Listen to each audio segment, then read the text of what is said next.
Hi, and welcome to episode number 49 of Dreamers and Doers, where I interview people who follow their passion and use it to make the world better. And I think that's you, Jessica Hickman. Welcome to the show. Thank you, and it's lovely to have a conversation with you. Thank you. So we met at morning yogas, right, in Coogee, that I organized with my friend Trisha. And I found that we had a lot in common. So you started your business that we'll talk about. You're like Tony Robbins too. You're just back from Business Mastery. Yeah, I think that's when I first came across your name through a couple of friends in the conscious community in Bondi, and that's how I kind of started to follow your work and attend the morning yoga in Coogee when you finally came to Coogee. And thanks. And it's good to do them. I did that this morning. That was really good. And we'll get started on your story. So you started a business called Bulliology.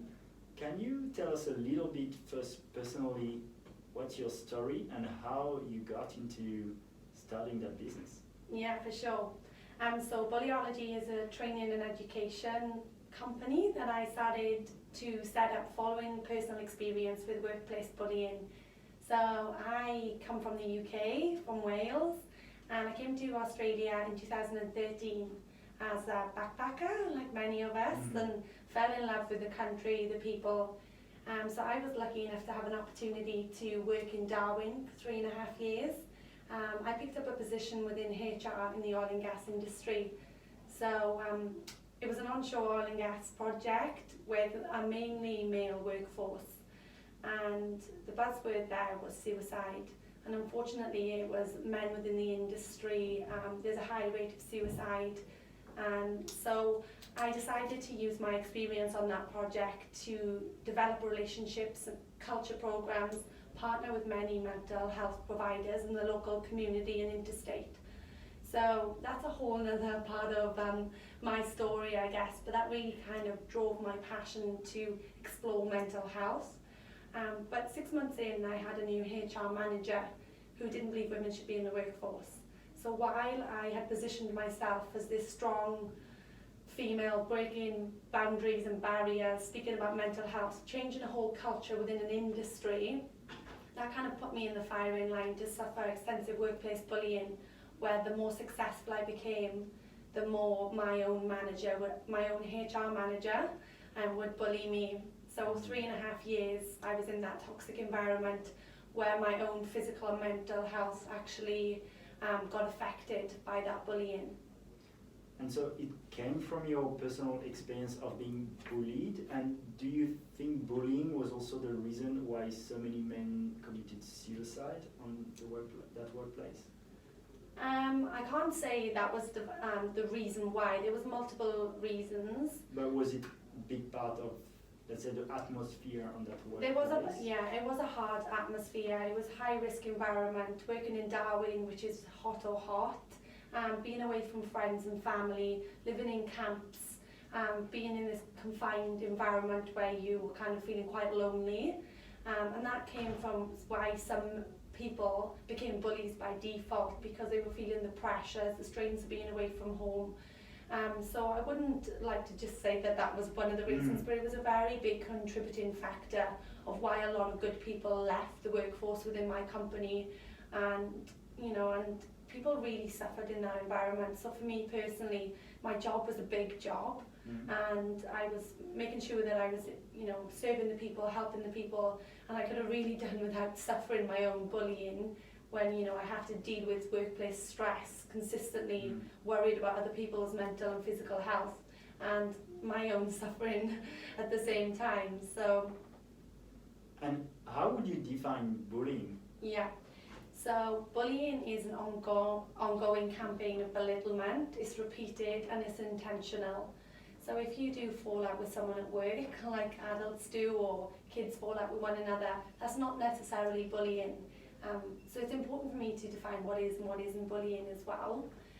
So it can happen online, face-to-face, in schools, in community groups, and it is not where people are falling out mutually, because they don't agree with something is consistent, repeated, with the intent to harm the other person's psychological health and safety. And in your scenario, in your personal experience, why do you think that person was bullying you? He didn't like my success, I guess. Bullying has a common theme, which is power and control.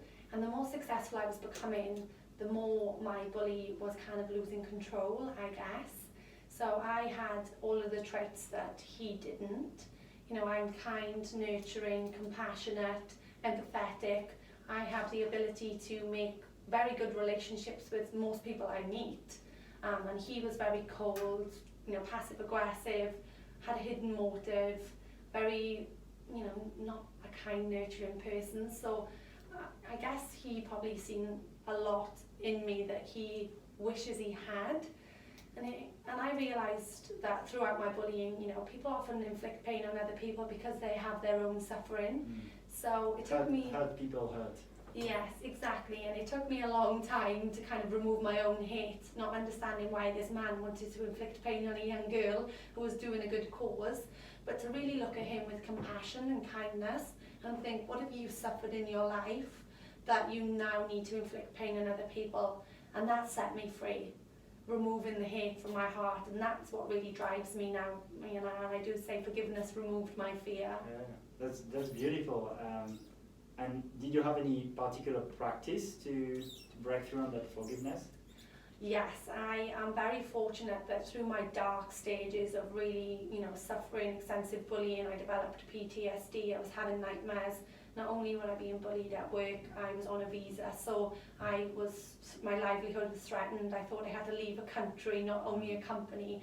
So I was pushed into a dark space where I had to find practices to get me through 3.5 years and build resilience. And that was, you know, mindfulness, meditation. I'm a Reiki energy healer. I kind of found the beautiful gifts of spirituality, which I had never knew kind of this world of, you know, this community of conscious people existed. And that's one of the great things I found through, you know, the suffering of bullying. Yeah, I think Sydney and the eastern suburb had an impact on both of us thanks to this. Like, mindfulness is more present here than, I guess, where you're from, or at least where I'm from in Paris. Yeah, 100%. And I was living in Darwin at the time, and I was working a month on. Every 5th week I had off, so I had the opportunity to go to Bali most. Even better. Yeah, and you know, I was going to Bali and I found a healer in Bali and went through this life-changing experience, which I've written about in my book. And also being around these people that were looking for, you know, an alternative lifestyle using health and well-being, and is very common in the Eastern world, as you know. But you know, I'm thinking there's a lot of people in my family or friendship group that have kind of gone through illnesses or stress, and we don't talk about these practices. So being the person I am, I threw myself into deep education and self-development, and it was through what I learned during that time not only helped me build up my resilience and, you know, study Reiki and, you know, meditation, mindfulness, but also helped me survive during the dark times, because there was times where I can remember crying on my bedroom floor on the other side of the world from friends and family, thinking I cannot survive another week in this environment, but I have to help the people are counting on me, you know. And there was that, put on my mask every day and just kind of like, I say, like, survive and thrive. But you know, there was a time when I felt like a complete fraud because I was so broken behind the scenes, but I was still standing on stages, international women's rep, and just kind of like championing for equality as well. Nice. What kind of meditation do you do? I kind of do not a set like meditation practice where there's one. I've tried out lots of different retreats. Mine is kind of just sitting in the present moment, and I do that at the beach every morning. I do my gratitude and I kind of just sit, and I use Reiki energy symbols as well to attract everything into my life. Every meeting I go, even before this podcast, I seal the room with Reiki energy. And I kind of just like bring Reiki into my meditation practice. I do go through different stages of different ones and different groups. How about you? And I kind of feel you put a good energy in the room, so thanks for doing that. No worries. Yeah, I think that there's different practices, but we're very similar. Even though I would do different ones. I do Joe Dispenza meditation. It's called box meditation in the morning. I do gratitude a lot, and I do a lot of intentions work. What I want my day to look like. Sometimes I do scripting. So it's a bit like I got it from Judith, that I interviewed in that podcast, and it's writing down in the morning as if it was the end of the day, and the day unfolded like really well. That's beautiful. But just I think it's very similar in a way, because we have kind of these 3 pillars I think that are great for mindfulness. There's like awareness, so a time when you just check in, observe your thoughts, your patterns. Gratitude, which I think is key for happiness. And then intention to manifest good things in the world.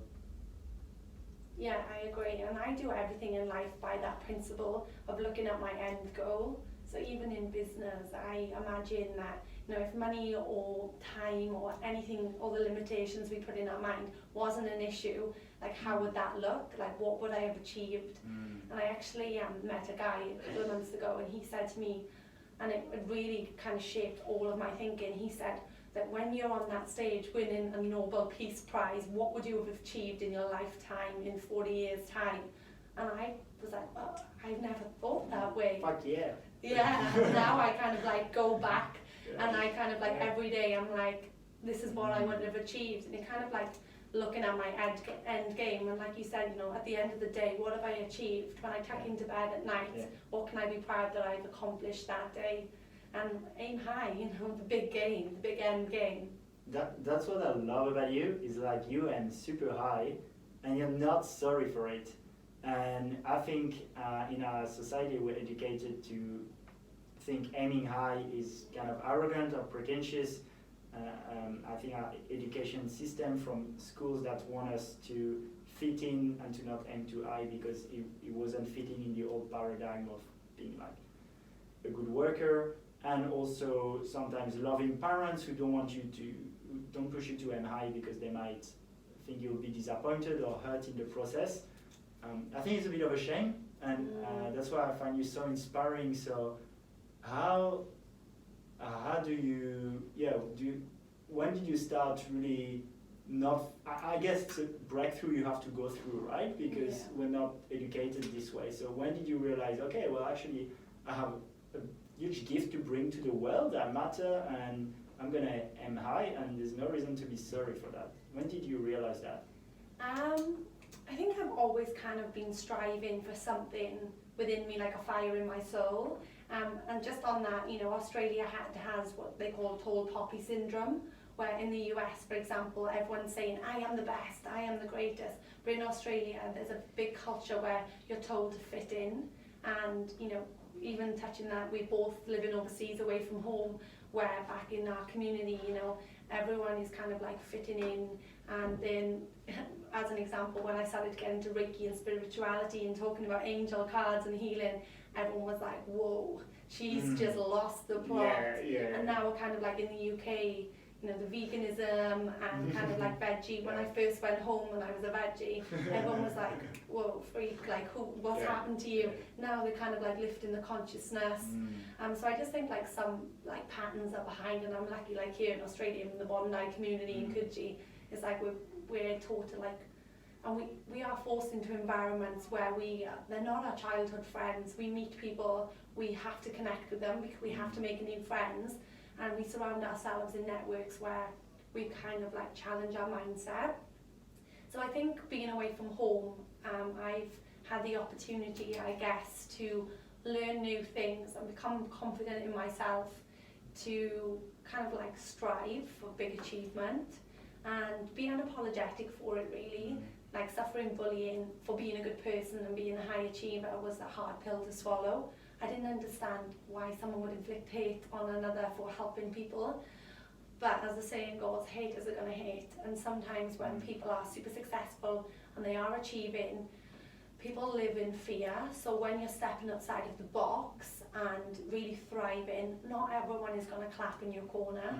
So people really need to be mindful of the circles and friendship groups that when you do start to kind of succeed. And for me, you know, I've started podcasts, got a book out, I'm kind of like breaking all of my own fears. And even talking about bullying, some people said to me, be careful, you're making yourself unemployable. And for me, there was a time when I went, oh, fear, you know, and then now I'm like, well, no, I'll make this work.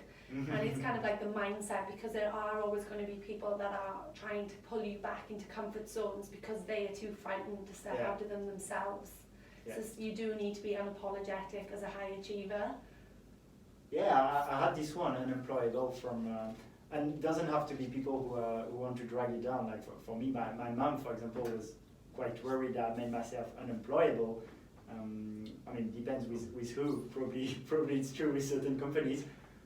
But yeah, I mean, I find it takes, for me, it took a bit of time. But yeah, how long did it take you to, like, were you really unapologetic from the beginning, or hesitating a bit at the beginning? Yeah, I can't put a timeline on it. Like, I've always kind of like pushed boundaries within workplace. You know, by the age of 23, I was running 2 youth drop-in centres for the local council and government. I was in a full-time position as office manager throughout the day, working 4 nights a week in the youth drop-in centre and studying my degree. So I've kind of like always had a thirst.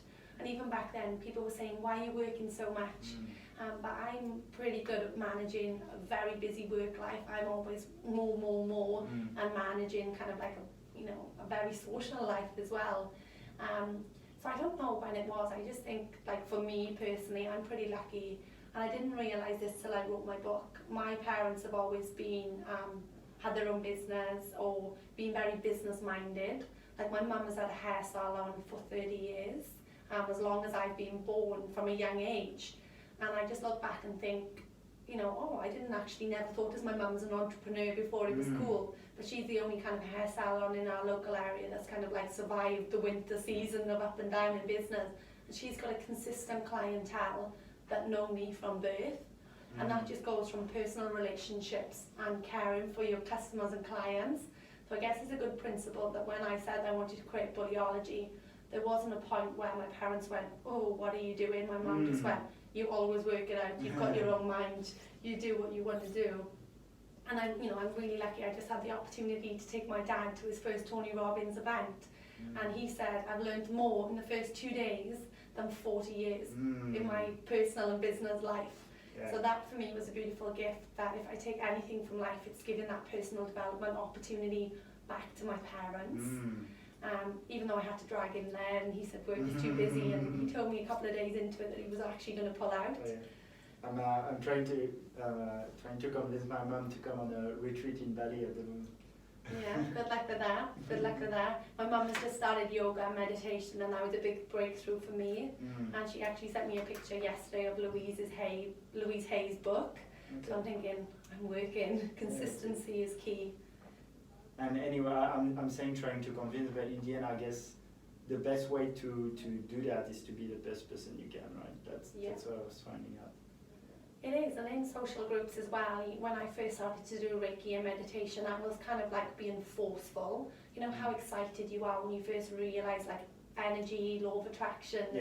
You know, I was just like preaching all the time, and some of my friends were like, I'm not interested. So I've realised I have my spiritual circle of friends, I have my like book club, I have like entrepreneur conscious people, and then, you know, my friends that are party friends, and you know, I spread my conversation and time with my audience. And you know, you got to do that, because like when you're trying to preach to people all the time, that just pushes people away. Especially like, I mean, friends you can change, but like with family obviously. And I think it's like a good teacher too, because sometimes when you become a bit more spiritual, you kind of have that like that mission thing. And I was the same at the beginning. I was more, oh, you should meditate, you should do that, and then you become more accepting, I guess, and identify better when people have worthy inquiries and when you're just pushing your stuff on others. 100%, and you know, everyone's on their own journey, and like for me, people were telling me to leave my workplace when I was suffering the bullying, and like I look back now and know that was part of my story that happened, which I'm so grateful for, because it pushed me to a point where I needed to rebuild. And when I tried to look around and be like a saviour for people that are not ready to save themselves, that's when we kind of realised that we cannot save other people. Everyone is learning their own life lessons and their karma. And yeah, it's a big thing that sometimes I have to sit back, and especially with bullying victims, some people contact me consistently now I'm in this space, and I can give them, some strategies and tools that helped me, but I can't save everyone. And I spent the first year of business giving so much of my time and energy for free with kind of like no return apart from burning myself out again. And I've had to realise now that I need to value my own time in this space. And that's why I built an online course and books to kind of like still have the impact, but still valuing my own time and energy, where I cannot be a saviour to the world. And I'm sure you feel the same, because that's what you do a lot with Unlocked as well.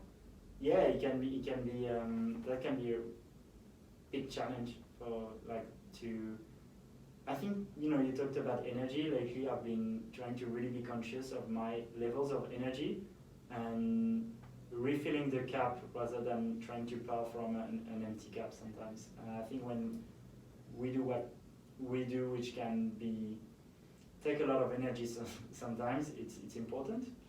Yeah, definitely. We were having a conversation just before this where we thought we could have recorded it, and it's about how much we've been giving, but we need to have the balance of receiving as well.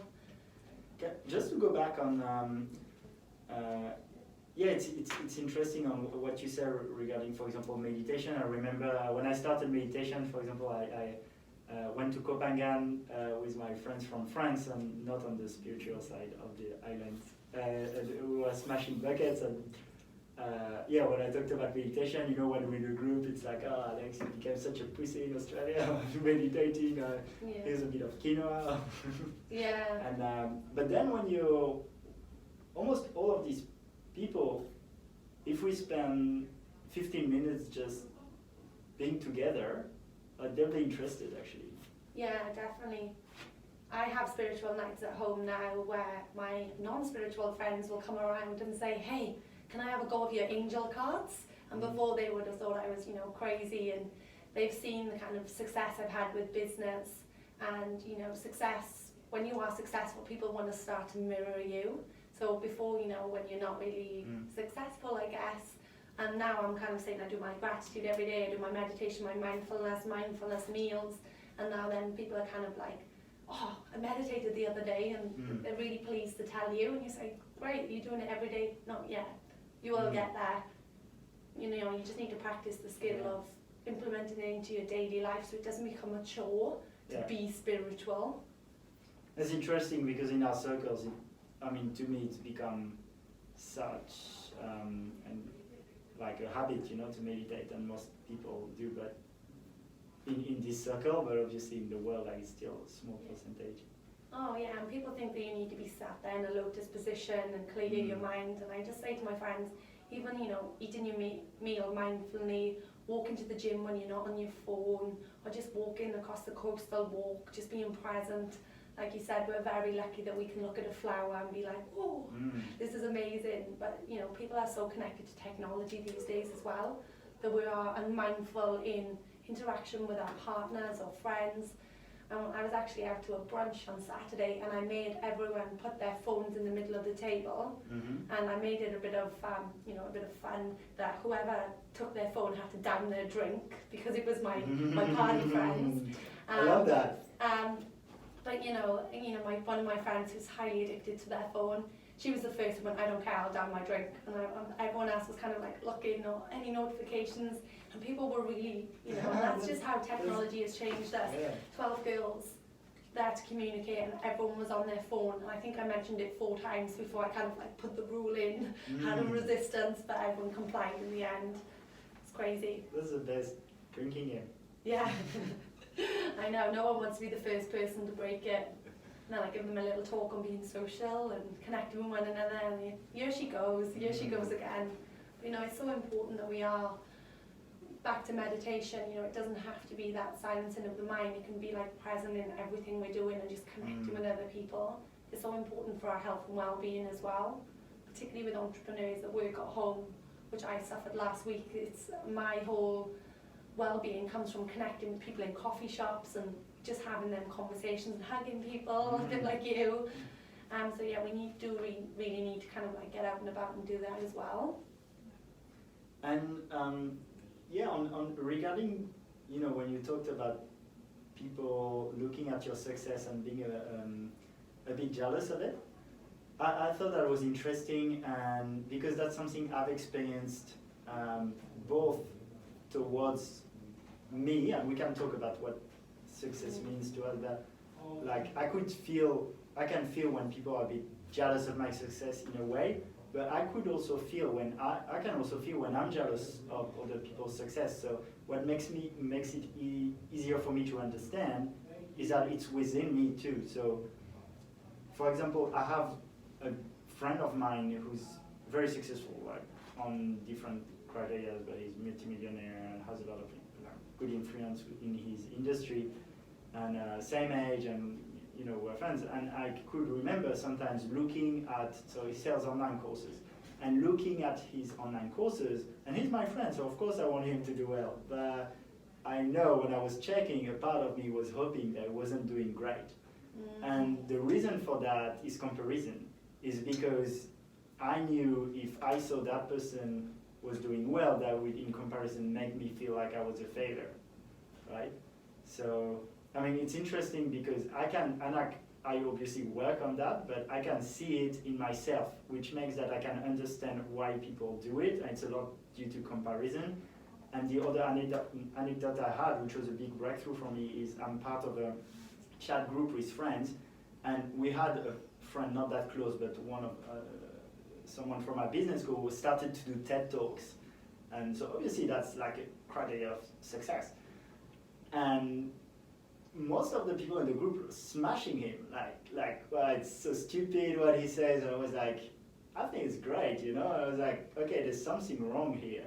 So it's interesting because I can see it in myself, I could see it in the circles, and I'm not saying it's like the people are evil, because like seeing it in myself, it's like, okay, I see where it comes from, but I think we at least I have, and I think a lot of people have that within them, and it's cool to just, like, I feel having the awareness, then it's like, okay, well, actually, if some people are going to do well, I prefer that they're my friend, I'll benefit from it too, you know?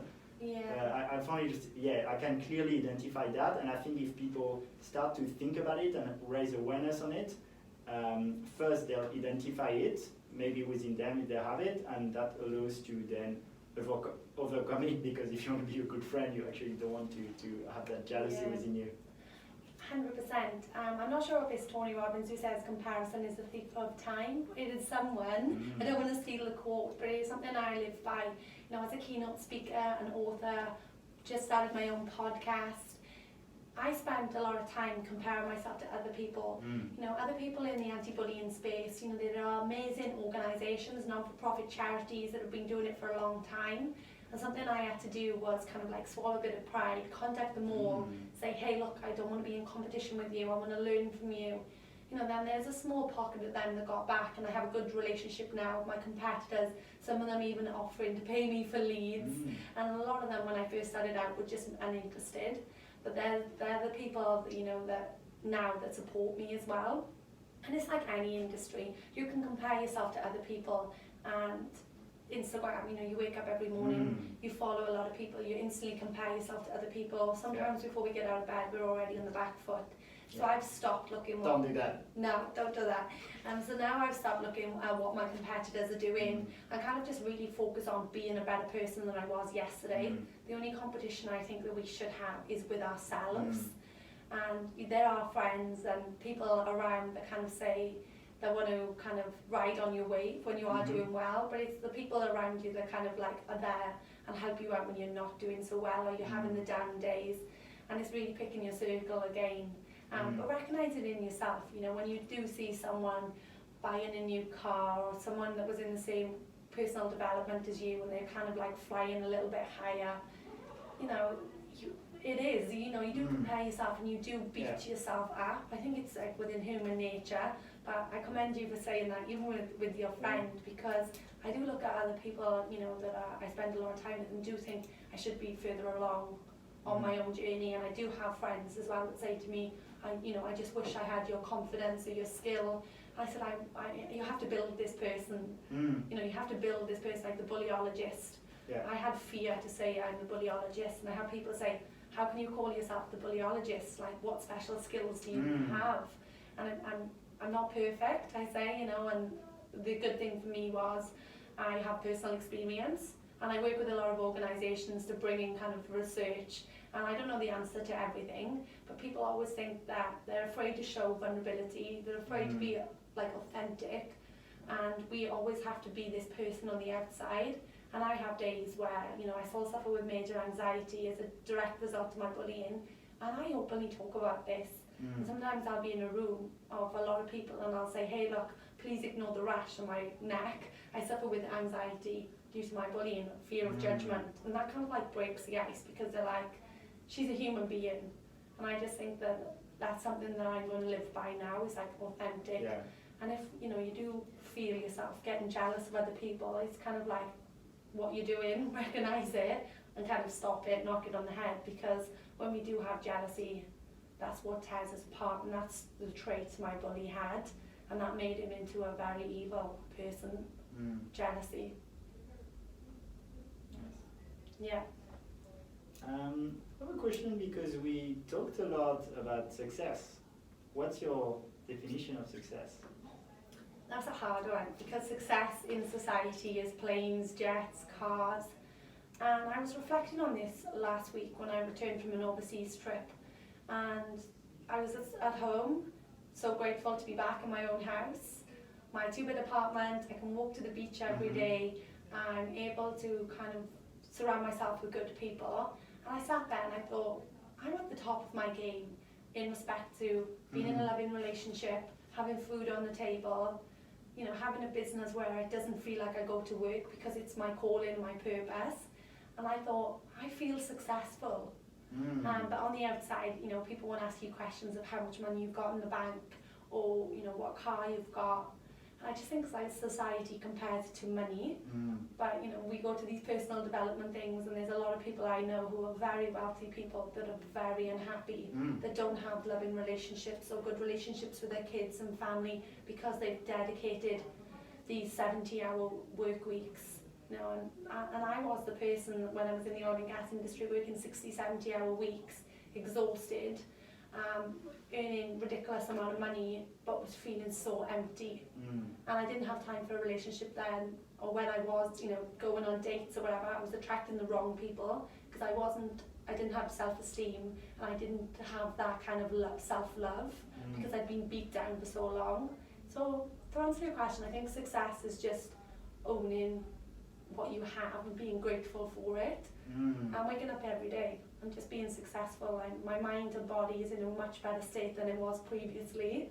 So yeah, I think that's my answer. Yeah, that's a really beautiful answer, and I hear you about it's like your own perception, right? Like some people are billionaires and they have the most beautiful family, everything like people seem to be able to desire, and they be unhappy. Loneliness, yeah. I think, well, that's our mate Tony Robbins, who says I don't know exactly, but something like the ultimate failure is to have all these things and to not be happy, you know. To have, I think, is to achieve that much and not feel fulfilled. That's the ultimate failure. Yeah, and I think that's when people, I've kind of detached from the outcome. So for a while, I was obsessing over receiving $1 million, $1 million, $1 million, $1 million. And then an opportunity arose, and I had an opportunity for investment, and it was the amount I manifested. So I have never spoke about this, but I'm going to speak about it today. So it's been raw for a while, so I kind of had this opportunity to grow my business into other countries with this investment opportunity. And the investment took up a lot of time, money, lawyers, negotiation, and it turned out to be a fraudulent investor that none of us seen, people posing to be other people. So at that point, I kind of realised, and while I was going through it, I was thinking, do I actually want this money? Like, will it change everything? I'm all of a sudden growing so fast. I've been obsessed with, you know, the $1 million status because that's what we're told. And it was actually making me really unhappy. And when it found out to be fraudulent, everyone was like distraught, like, oh, I can't believe this, I feel so bad for you. But I sat back and went, oh, I'm so glad that didn't happen. And everyone was going, you're crazy, how do you always have a positive mindset? And I was like, it was the wrong circumstances, and that my gut instinct was saying no, no, no. But then it was like, do you throw away that opportunity? And it didn't happen, and I realised that, you know, I had the opportunity to have that money, but it didn't bring me happiness. So now I've detached from amount of money in my bank account and just wake up every day, live with purpose and impact one person that day, and that's kind of like a job well done. I get into bed at night and be like, okay, today was a great day, I helped someone, and no money can put a price on that. It's true. True. But you do want money as well. Well, I think that's what you said. I think is the most important. To feel fulfilled, and that's kind of what I want for life too. I think that's enough. Yeah. Taking it from there though, I'm like, I know making more money for people like you and I can allow us to help more people. Yeah. So recently I've been more like, okay, that's not what matters, but it's a powerful tool, it's a powerful energy, and I feel like I want to play with it, which is what Tony Robbins taught me, for example, because I was shying away from money, thinking it was a bit dirty, and in the end, when you look at the results, someone like Tony Robbins, he's super expensive, but in the end, how many lives has he been able to transform thanks to that? You know, uses that money that flows from different industries that are sometimes not the most moral ones or the best ones for the world, and flows that money into impacting millions of people like you and I to become better persons, also feeding children and doing all these things. So that's the impact it can have too. So I don't want to be in a rat race where, you know, we have to make the most impact, but I think it's good to have that satisfaction from very little things now. Why not aim to like aim big as I know you do? Yeah, and money's part of it. Yeah, and changing the money mindset as well. You know, being a conscious business, for example, speaking about bullying.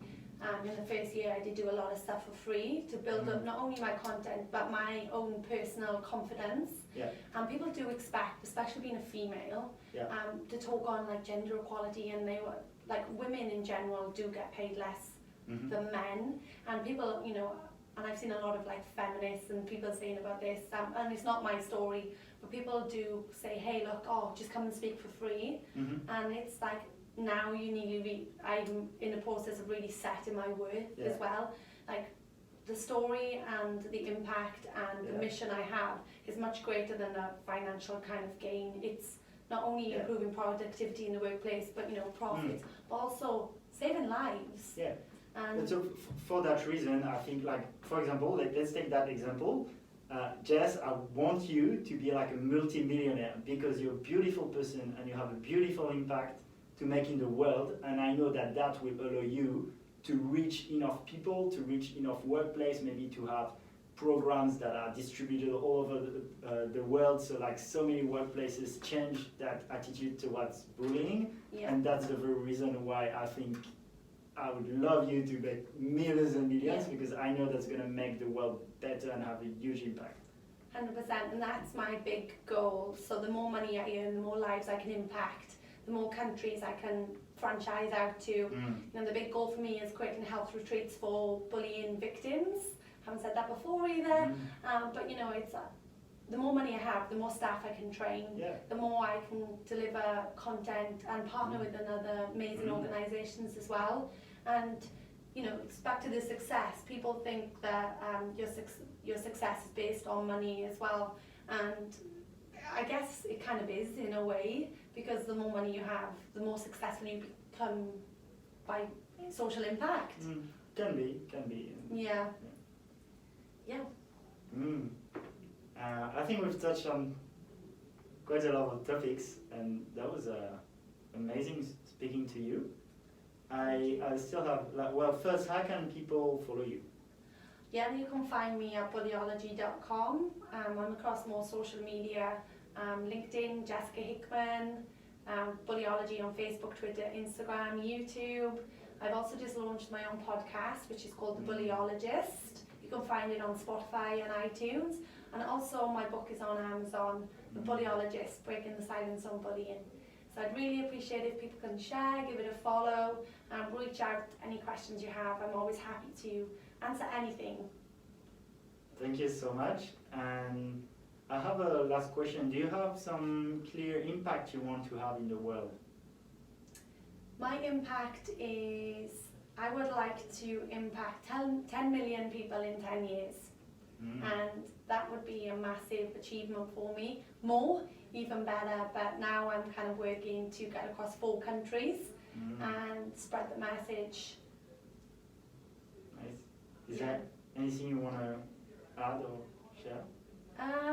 No, I think that's everything. Yeah, thank you very much. I'm happy with the podcast and meeting with you, and it'd be great to connect with people in your community and see how I can help impact them to have a better quality of life. Thank you so much for joining, and I think it was a super interesting conversation. Thank you very much. To everyone for listening to.